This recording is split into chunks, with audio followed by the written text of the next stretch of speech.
Hi, Gladys. Hi, Tom. Here we go. We're going to do this interview, and it's going to be more about you than it is about MEO, although it's hard to separate the two. So let's go all the way back. Gladys, can you tell me when you were born, where you lived, and grew up on Maui? Well, I was born on August 13, 1940, and I was born in Paia Hospital, which doesn't exist anymore. There is a memorial there in the middle of a cane field. And my kids jokingly laugh when we go by and I say, that's where Mother was born, and they say, Mom, you were born in a cane field?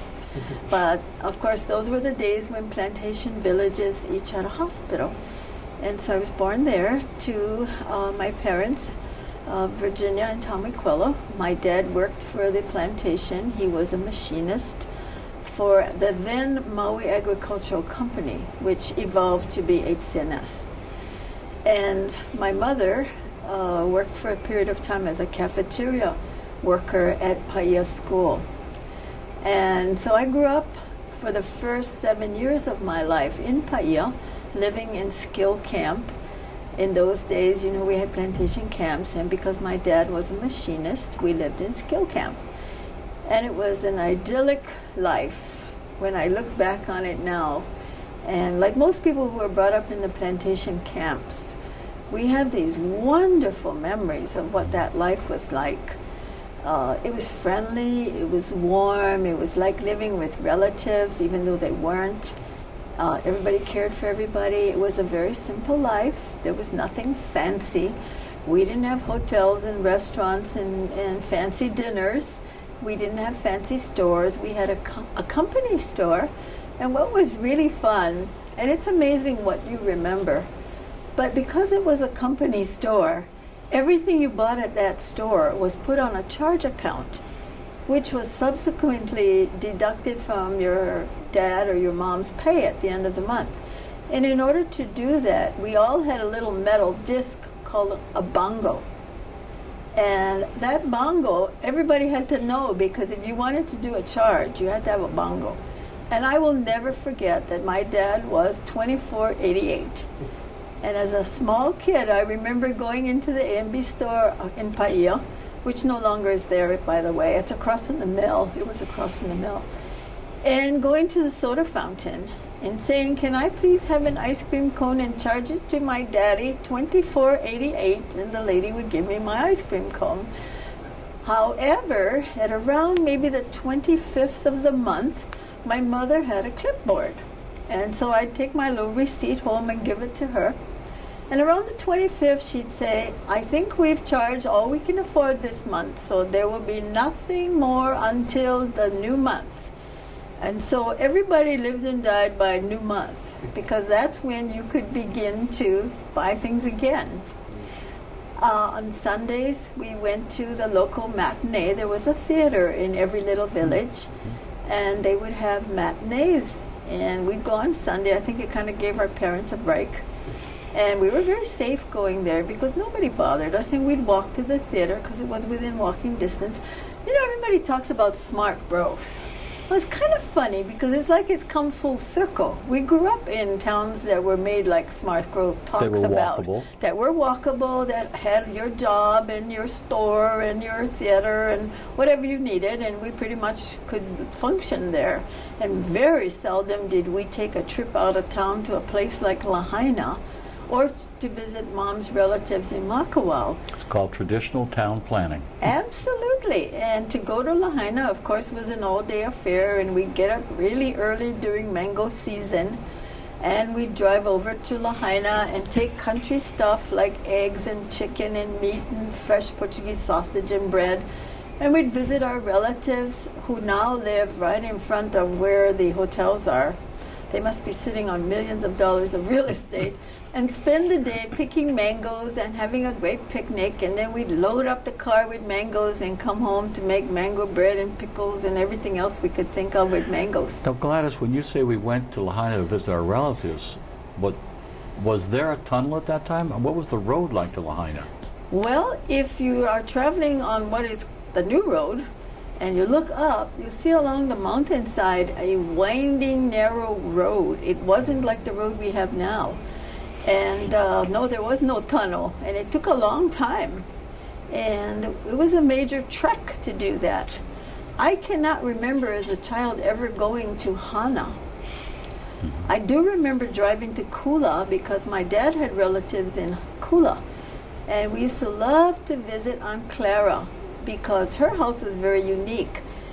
The kitchen was built separately from the house. I think they used to do that in the early days because of fires.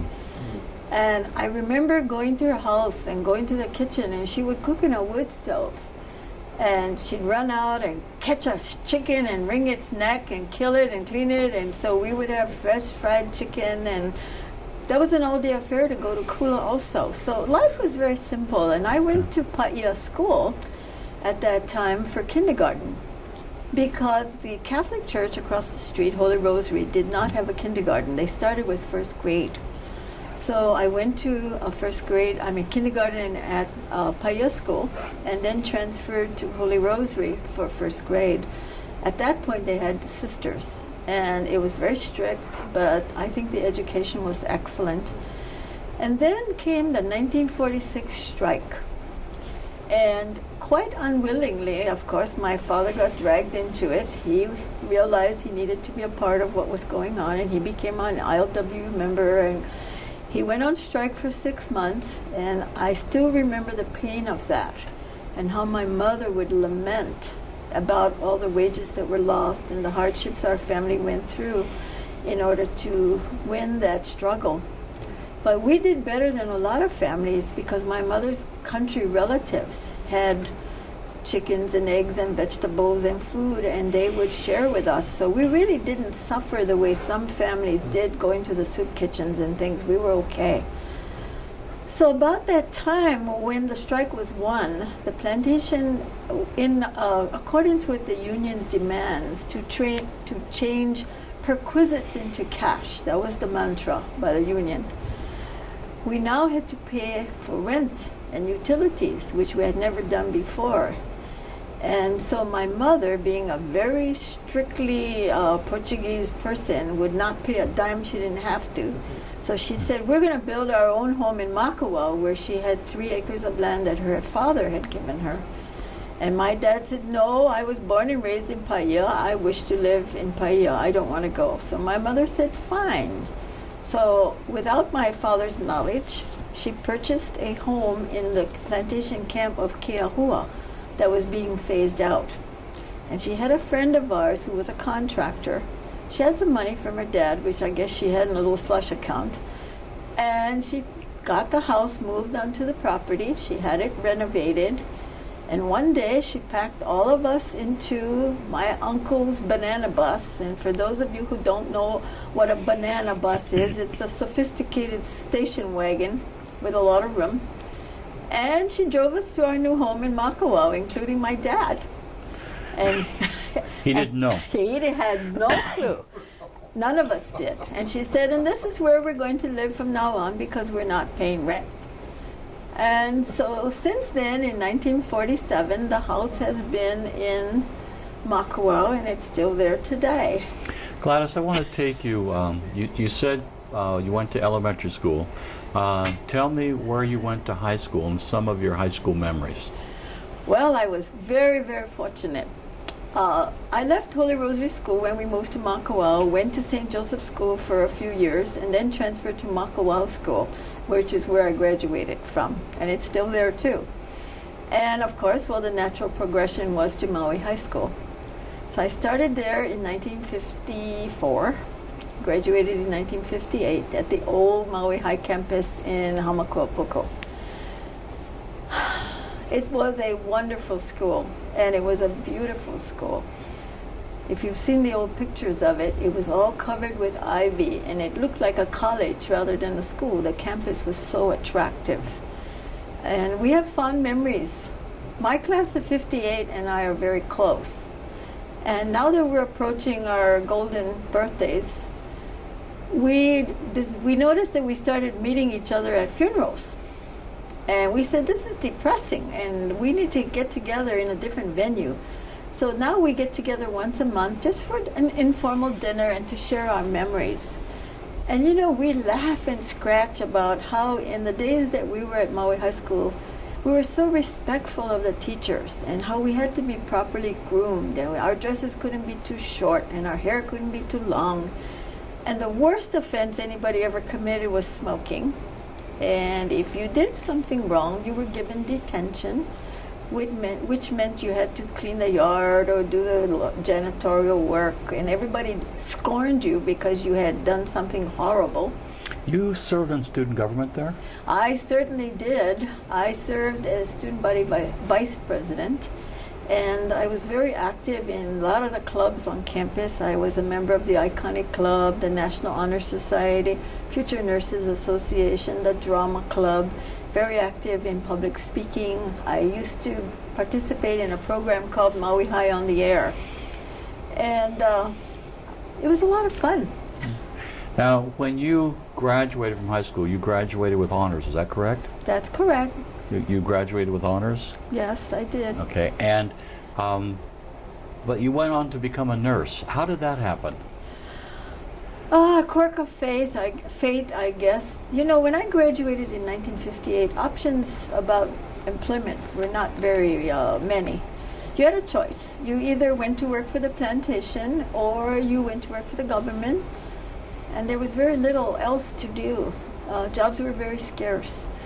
And so my mother, being a very smart woman, had encouraged my older sister to become a nurse. And my sister was graduated from nursing school by then, because she's 4 years older than I am. She had already finished nursing school on the mainland. My mother asked me to apply for all these nursing scholarships, and I did. And just about the time that I was graduating, I was notified by Hawaiian Commercial and Sugar Company that I would receive a full paid scholarship if I went to St. Francis Nursing School. And while my dream was to be a librarian, until today I love to read, my mother said, you will be a nurse. You will always have job security, and also we cannot afford to send you to the mainland to be a librarian, and you have a free scholarship, so you will be a nurse. And that was the beginning of the destiny. Now, how did this change your life? You say it's the beginning of the destiny. What do you mean by that? Well, for one thing, I never planned that my life would go the way it did, but I became a nurse. And I returned to Maui and had my first job with Maui Pineapple Company Dispensary and Dr. J. Alfred Burden in Hali'imaile. And as part of my duties, I was required to keep the books. It was a small company operation, and so I helped with the nursing, but I also did the books. So I was able to learn more than my high school bookkeeping and accounting had taught me. I had the opportunity to work with the company accountants, people like Mr. Dubois and Mr. Lydgate and those folks, and they were very kind to me, and they really mentored and helped me. I also had the opportunity to work with the CPAs who would come in to check the books and do the audits, and so I learned more from them. And then I married Sherman Baisa, and we decided a couple years later that we wanted to have a child. And so I had the baby. And the baby was whom? This is Sherman Jr., Anthony. He's not really a junior, but everybody thinks he's a junior because he's Sherman. But anyway, Sherman number 2, I guess. And what happened was Sherman about that time had become a policeman. And as a rookie policeman, he was given a lot of shifts and he was working around the clock. And I found that it was a very difficult life. And about that time, I had gone back to MCC, taken my accounting program there, so I had more skills, and I applied for a civil service job. And I got a job, but while the education was going on, I was doing private duty nursing. I left Moipai and I was doing private duty nursing. They wanted me most in the evenings. And that put impetus to my finishing the accounting and applying for a job at Maui Memorial in their accounting department, because that would give me a 9-to-5 job or a 7-to-3 or whatever it was. What year did you apply for the job?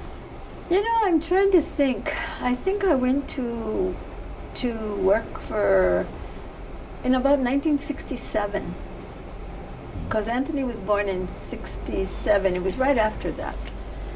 And I worked for Maui Memorial in the accounting department, and one day was given a call by Elmer Cavallo, who suggested that I might want to investigate a job opening at Maui Economic Opportunity, which I didn't even know it existed. And Elmer Carvalho called you, but you had already gone through the whole process of getting yourself trained as an accountant. You had a good job with the hospital. What did you think when he called you? If I didn't know Mr. Cavallo as well as I did, I probably would not have paid attention to him. But by then, he had attained the role of Speaker of the House. He had known me as a child because he was a teacher at Paia School, where my mother was a cafeteria worker and I went to kindergarten. And so Elmer already knew me and I knew him, and we had a relationship. And so when he called me I respected him so much. The idea that he was suggesting that I look into this, I said, there's got to be something here. He would not call me if this was a bad thing. And of course I was a little scared because I was in the civil service system. And that's a place where a lot of people want to be. But I was also intrigued with the opportunity. So what did you do? I came down and applied. And I was interviewed by Mr. Suki. And 3 days later, I received a letter in the mail that said that MEO regretted that they had found someone more qualified to fill the position. So let me get this straight. When you applied for MEO for your first job, what happened? I was turned down. And then what did you do? Well, I was kind of upset. I didn't particularly like the fact that here I'd come down and applied at Mr. Cavallo's urgings to be told I was not the best qualified person. So a few days later, lo and behold, I get a call from Joe Suki, who says, "Are you still interested in that job?" And I said, "Mr. Suki, I got a letter from you telling me you hired somebody who was better qualified. What happened to your better qualified applicant?" And he said, "Oh, well, that didn't work out. And you're really a great candidate. We really want you to come." And I said, "Fine, for more money, I'll do it." How much did you start? Do you remember what the starting salary was?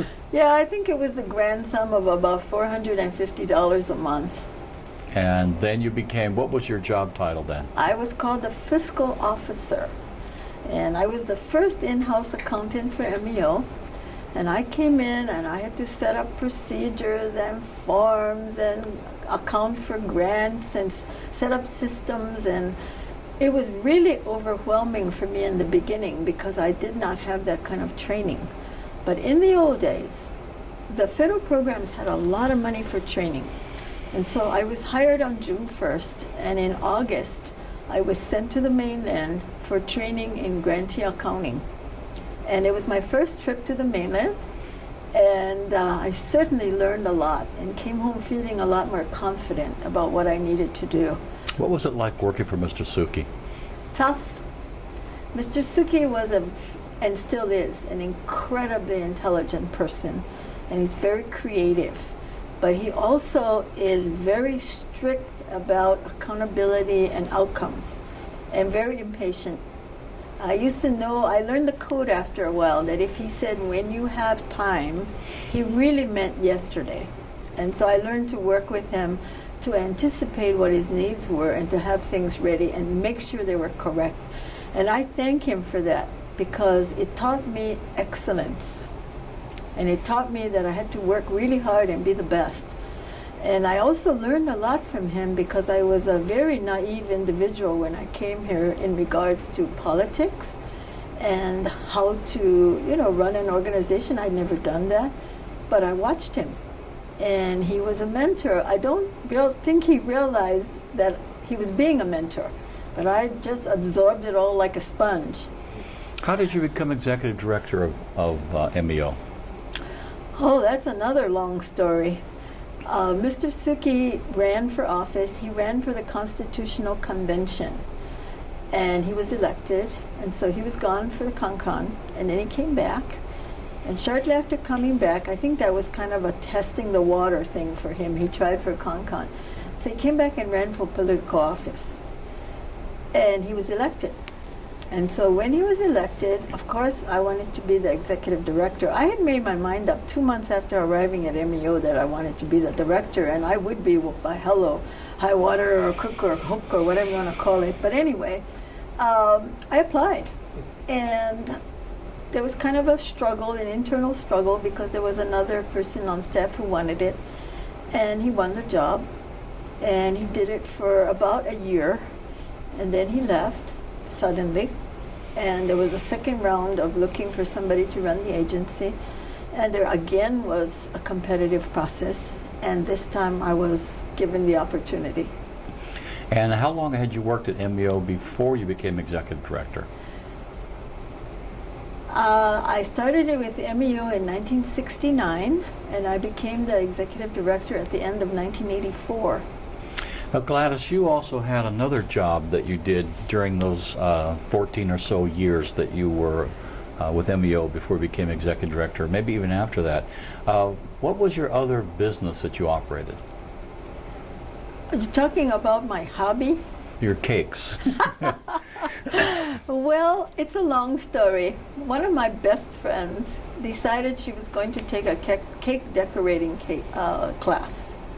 And she took it, and shortly after that, she started bringing all these cutesy little cakes to work, you know, little decorated strawberry shortcakes and bears and all kinds of funny things. And I said, I like that. There's a creative side to me. And so I said, if Karen can do that, I can do that too. So I took the class. And I learned to make bears and strawberry shortcake and all kinds of cutesy little things, but they didn't challenge me. So I asked my instructor, I said, can you teach me how to make a wedding cake? And she said, oh no, that's much too complicated. I don't do that. And I said, well, do you think I can get a book? And she said, yeah, there's a lot of books. So I got a book, and I tried and experimented and had cakes fall over and roses that wept and did all kinds of stuff. But I finally got it down, and I began to do wedding cakes. And I did them for many, many people over the years. I used to do them on weekends. And I have many, many friends who still remember those cakes and often call and say, can you do one for my daughter? And I'll say, I'm sorry, I'm too busy. I could do that in retirement. Gladys, you also, when you, Sherman at one point in his career was a police officer. Can you tell us a little bit about how you organized the police officer wives? The police department doesn't like it about when I tell this story, but I think we could consider it again. I felt that being a police officer's wife was very difficult, and that we needed some kind of a support system for the wives and families. Because when you're a young police officer and you're not one of the folks who get better hours, you're gone a whole lot of time, and you work nights and weekends and holidays, and it's very difficult on the family.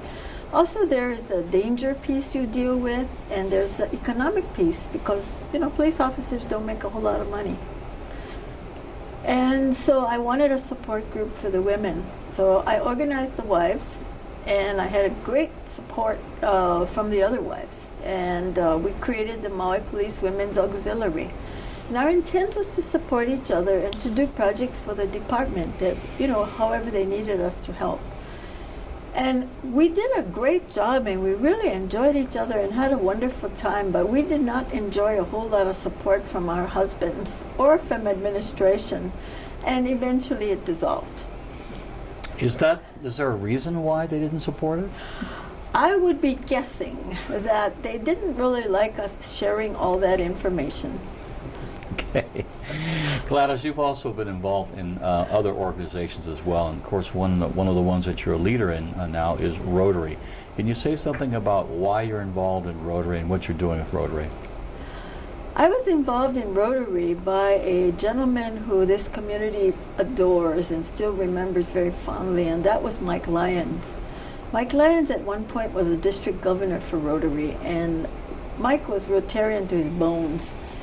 And for about 3 or 4 years, Mike chased me around and said, you need to join Rotary. You need to join Rotary. I said, Mike, I don't have time for Rotary.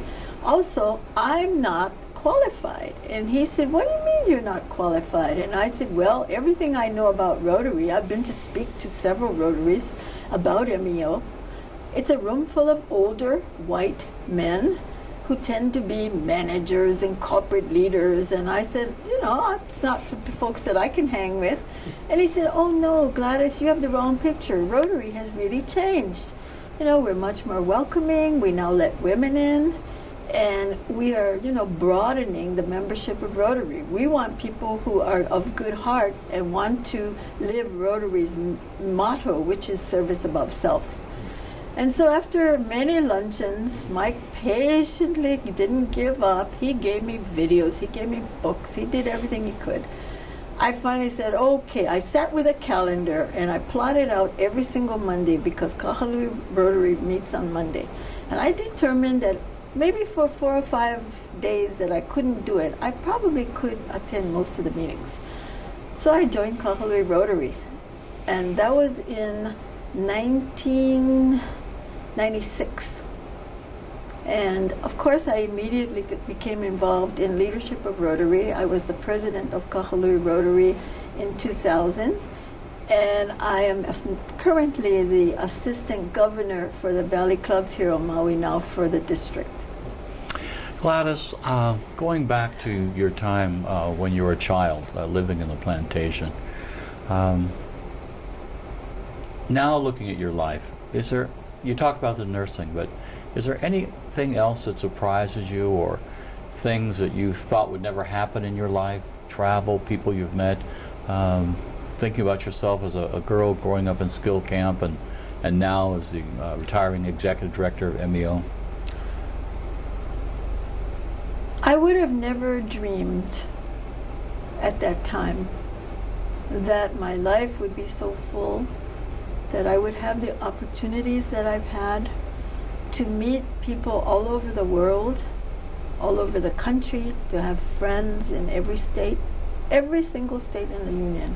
I know at least one person because I belong to all of these organizations that are national and I've been active in them. I never dreamed that Maui would change so much. I never dreamed. Remember I told you when I graduated in '58, nobody could get a job, that here we are with lots of jobs and no people. I could have never guessed that a home that cost $3,000 the year I was born is now selling for almost $1 million. I couldn't have seen that. What do you see for the future for yourself now that you're retiring, or is that the right word to use? Retiring, I think, is a strange name for what I see happening. I really set out to retire. And I had these visions of being in my house, baking cakes, and playing with my great-grandchildren. I have 3 of them. And just participating in a few organizations on a board, or maybe, doing some work with a hospital auxiliary, which I still feel very close to the medical situation. That never goes away. Mm-hmm. But the way things are shaping up as I go to retirement in the last 6 months, it seems like I'm being led somewhere else. And that I think retirement will be changing jobs. Gladys, tell me a little bit about your mother and your father and your family. Your father died when you were young? My father passed away when I was 18 years old. I had just started my career at St. Francis Hospital School of Nursing when he suffered a fatal heart attack. And so my mother was widowed very early. My father left a substantial amount of insurance, so my mother never went back to work. Fortunately, she was there because as I had my children and my career got more and more demanding, she took care of them for me. And she says that if it wasn't for them, she would have gone crazy because it was so hard for her to lose my dad, but the children filled the hole. And I never felt guilty about not being at home because I always had Grandma 100% there to take care of them. So, losing my dad was hard. And I feel like I really missed a lot. I never knew him as an adult. I never had the opportunity of letting him be a grandfather to my children, but that's just the way it is. I think the thought that I would like to leave people with is, you pass this way but once, and that life is not a rehearsal, and it goes by very quickly, although sometimes it seems that it's not happening, particularly when you're having a difficult time. When you're having a good time, time flies. And I have to tell you that the past 36 years have flown by. However, I am very grateful that my life has been one of service to our community. It's a great privilege. And as I leave MEO, I'm very proud and very grateful. Proud of what's been done, but very grateful that I had the opportunity and the help and the support to do it.